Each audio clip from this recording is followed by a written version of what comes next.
Coach Haycock talked about crossroads moments. You guys were probably at it last season, coming off 2 losses, finished the way you finished. You've talked about toughness.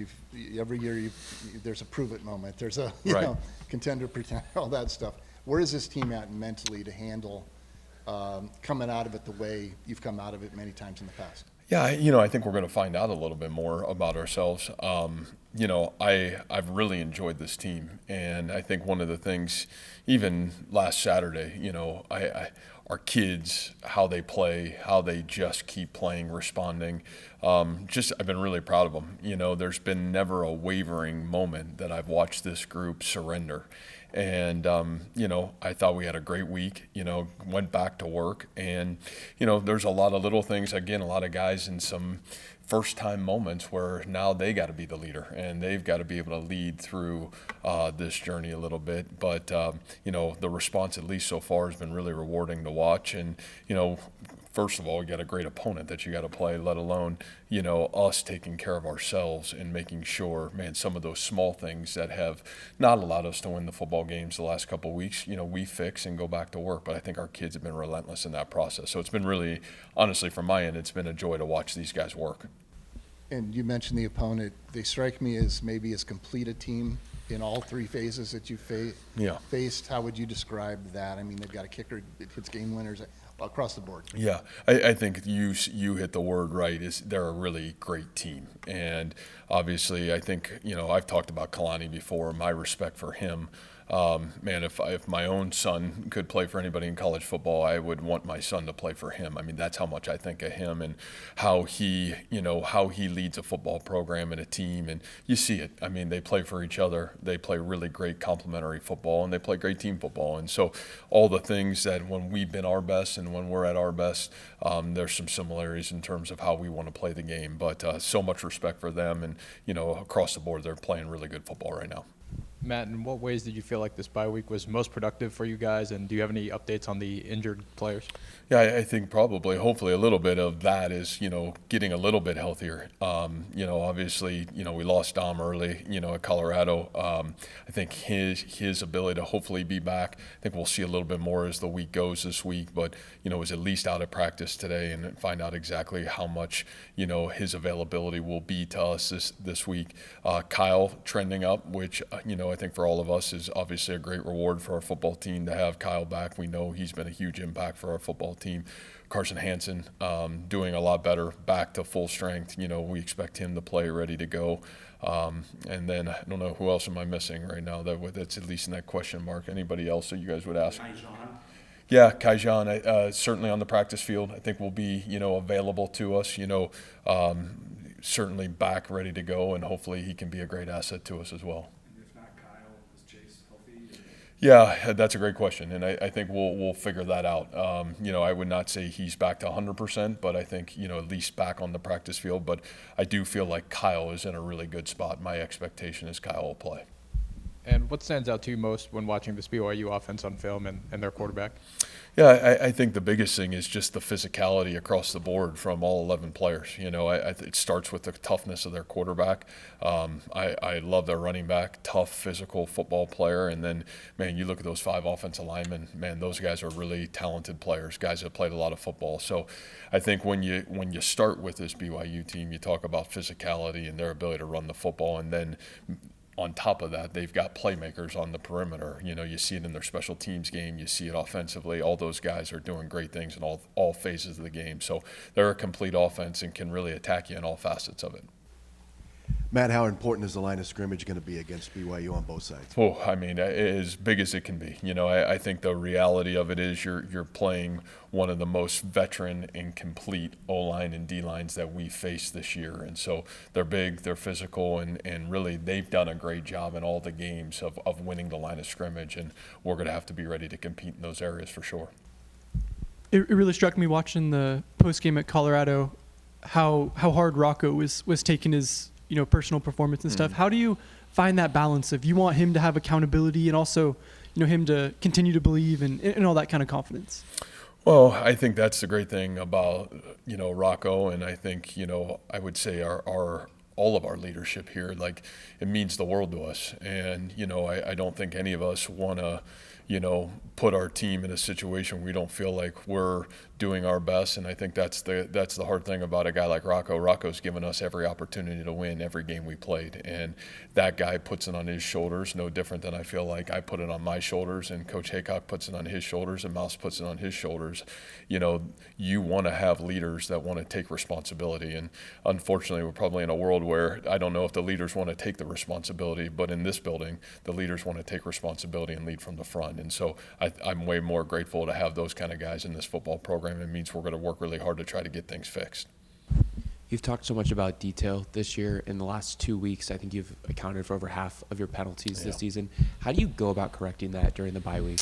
Yeah, I don't know. I think those are things where, a little bit of it is our guys are pressing. I think a little bit of it is guys are, trying to, go make something happen instead of just kind of being, one play at a time. And that happens sometimes. And again, I think it goes back to, our kids care. I think there's a high-end investment. And, I think those are things that we work really hard at in how we practice. And the only way I really know how to address those things is the detail in which we practice. And, it's really what we've tried to sink our teeth back into is the fundamentals it takes to win football games. And again, we've been probably a hair off in how we've won games the last 2 weeks, and been really working to try to get those things corrected. But that's the nice thing is they're all correctable. Those are things that we can correct and we can control.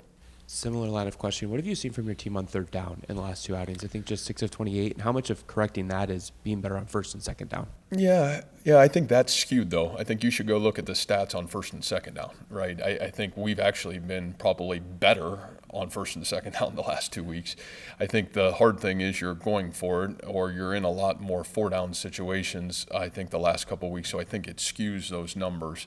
And we have to be better, right? I mean, I think if you just look at the number in general, and we did obviously during the bye week, we weren't as good, comparable to the first 5 games. And I think it's something we got to do a better job of.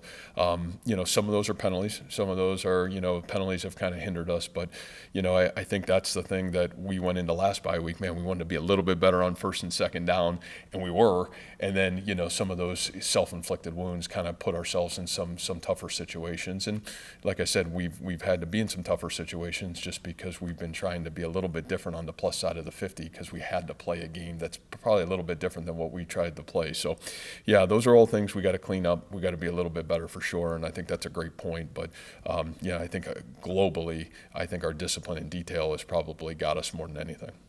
To piggyback on that, when you're across the 50 with guys trying to do did it feel like you're having to make a decision like you're playing high school football with, like, when you don't have a kicker? Like, you're not playing Big 12 football at that point, to some degree, obviously. It's certainly a unique challenge, right? So I appreciate the question, and it's unique. But again, and as I told our kids, that is why they call you team, right? This is a team sport. And, the reality of it is we handled it against Arizona. We probably didn't handle it as well as we needed to in those other games. And again, those are things that is a unique challenge to it. And so there's nothing you can do about it other than, pick it up. We got to be, those are things that, some of those things are self-inflicted though, like I said, and those are things we have to clean up. This covering us as much as you have is when we're really good, our detail is usually pretty darn good. And when we're not, our detail's a hair off, and those are things we can control. And so there's no excuse. There's no, woulda, coulda, shoulda. Like, we had every opportunity to make it happen, and we didn't. And so I think getting those things fixed are really important, no matter who's in the kicking game or what situation it is. That is team football. And so it's been a unique challenge, but that's part of it. And I think in some ways we did some really good things. In other ways, we needed to be better, and we just weren't. And again, you can put that on me first, and I think it's a trickle-down effect a little bit. How do you manage the bye week where regrouping, reframing is important, but also you don't want guys to wallow in 2 losses for an extra week to keep the momentum pushing in the same direction or forward? Well, I think that's where I can say what I want, and I've said this forever, right? I mean, at this point of the season, they're shutting you off. I don't care who you are or where you're at. And that's where the locker room and the leadership and the veteran leadership in that locker room has got to be about what's right. And I mean, we're living in like a reality show now in college athletics, right? It's reality show USA. And if you don't have player-driven leadership, then I just don't know how you have the focus to get through the entirety of the year. And I think that's why I said from the beginning of the season, toughness is not physical toughness. Physical, it's mental toughness. Can you mentally stay together, stay at the task at hand, and keep driving forward? And I think the great thing here is we've had so much of that the last couple years, and man, the great leaders have passed that down to the next group and passed it down to the next group, that it's really rewarding to be somewhere where you can kind of lean back and say, hey, we've been here. We understand what this looks like. How do we keep moving ourselves forward? So, I think you just talk about those things. Those are things you better have talked about, honestly, before the season even started, because I think if you just get to it and say, oh, man, we're here, and how are we going to get through it now, then I think you're a big mistake. And those are things I think we try to talk about through, the fall. I say this every year. You're going to have adversity. You're going to have tough days. Man, our world here, that's just how we're going to live, and how we respond to it defines who we become. And those are the crossroad moments, man. How do you respond when it's not going well? How do you pull yourself up and keep moving forward? So I look forward to the challenge. It's what I love about it and what I love about our kids. But you're going to hang your hat on our great leadership in that locker room, and we're really fortunate to have great kids right now. Coach, what do you see out of Bear Bachmeyer at quarterback? Yeah, he's really tough. I would just say the first word that comes to my mind is he's just tough. He's gritty. He's tough. Man, I really love his ability to extend plays. I think he does a great job of that. He's physically tough, that he can almost, literally run the football in the A and B gap throughout the football game and have the ability on the next play to make a great throw on the outside 10 yards deep. Like, that's hard to do, when you're physically running the football like that. So really impressive in terms of just his mannerisms, his toughness, and you can tell that football team believes in him. He's got great leadership ability, and, credit to him. He's really done a great job this year. Hey, Coach, keys to success for your team? Yeah, I don't think it really changes too much with us. I don't care what game it's been. We got to win the turnover margin, number one. We got to do a great job of creating explosives and eliminating explosive plays. And then, I think from a special team standpoint, we got to be able to do a great job of playing what we're capable of playing in special teams. And so I think those three things are still pillars of our success. And, they'll be pillars in this football game for sure. Yes. I think you've had 3 true freshmen play 3 games. A couple others, I think, have played 1 or 2. How do you go about managing whether or not to push them to 4 and 5 to potentially burn a red shirt, as you guys are now past the midpoint of your season? Yeah, always a really good question, and always probably individually unique. I think you're always going to, and I've always said this, I'd rather play our guys too late than too early here. I just would, right? I'd rather be on the conservative side, because I know how critical an extra year can help the majority of our football players, unless we're in a situation where a young man can really get quality reps, and those reps can really count in his development and really springboard him into a great sophomore year. And so, we're in a kind of a unique spot with a bunch of those guys right now, and we'll need some guys that even haven't played yet to be able to step up for us and maybe help us here down the stretch, which we're excited about. So, I really like this freshman class. They've been really competitive. I think the thing that's been really fun for me, and even last week, was just the amount of quality competitive reps to see who is ready to help this team. And but yeah, I think each situation is certainly unique and different, and we try to handle it as the head coach. I try to handle it with each guy personally and try to make sure we're trying to do what's best for them and do what's best for the football team.